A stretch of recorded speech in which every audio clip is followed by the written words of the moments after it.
Saleh Daulay menjelaskan bahwa dalam rapat Komisi 9 dengan Menteri Kesehatan, ia mengungkapkan cerita perihal keluarganya yang meninggal dunia karena tidak mendapatkan ICU. Saleh ingin seluruh masyarakat Indonesia bisa mendapat ruang perawatan yang diperlukan. Saya menyampaikan hal ini karena saya memiliki pengalaman mendampingi keluarga yang terpapar COVID-19.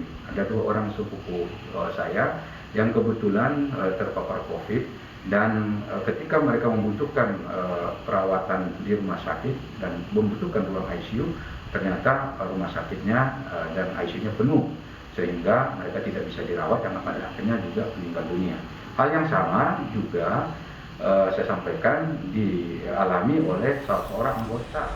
Permintaan agar jangan sampai ada anggota DPR yang tidak bisa mendapat perawatan di ruang ICU atau IGD disampaikan anggota Komisi 9 dari fraksi PAN, Saleh Daulay, saat rapat kerja dengan Menteri Kesehatan Selasa 13 Juli kemarin. Pernyataan Saleh merujuk pada kasus meninggalnya salah satu anggota DPR akibat terpapar COVID namun sulit masuk rumah sakit. Saya tidak mau lagi misalnya mendengar ada anggota DPR yang tidak dapat tempat ICU. Seperti yang dialami oleh anggota fraksi PAN, saudaraku John Sifin Mirin, anggota DPR dari Papua, fraksi Partai Amanat Nasional, tidak mendapat ICU ya.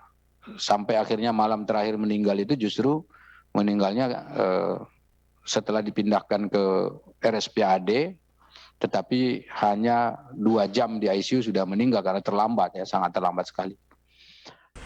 Salah satunya dari Lembaga Pemantau Parlemen atau Forum Masyarakat Peduli Parlemen Indonesia atau Formapi.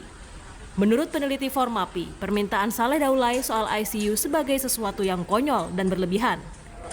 Formapi menilai pemberian ruang ICU tidak pernah berdasarkan latar belakang anggota DPR. Itu kelihatan berlebihan jika tidak ingin dikatakan konyol. Mengingat bahwa yang membutuhkan ICU saat ini bukan hanya anggota DPR saja, dan tidak pernah fasilitas ICU itu diberikan berdasarkan status sosial seseorang.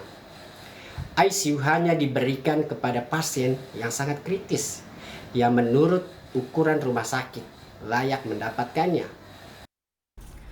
Terkait sulitnya mendapat ruang perawatan di rumah sakit bagi pasien COVID, anggota DPR Komisi 9 dari fraksi PDIP, Muhammad Nabil Harun menyebut, kesulitan mendapatkan ICU di rumah sakit bagi anggota DPR dianggap sebagai contoh fenomena memprihatinkan. Pemerintah diharapkan bisa menambah jumlah tempat tidur untuk merawat pasien COVID. Tentu dia sudah lebih terkenal, lebih mudah dikenal, famous, dan memiliki jaringan yang lebih kuat ya dibandingkan masyarakat biasa. Tentu ketika sekelas anggota DPR saja, kemudian sulit mencari rumah sakit, bagaimana masyarakat, bagaimana dengan rakyat. Oleh karenanya menurut saya sebaiknya bagaimana pemerintah menambah jumlah ketersediaan tempat tidur yang ada, baik itu untuk ICU maupun yang non-ICU. Ketersediaan tempat perawatan di rumah sakit memang tengah menipis akibat lonjakan kasus COVID. Di sejumlah daerah angka keterisian ruang rawat atau BOR bahkan sudah ada yang mencapai 95%.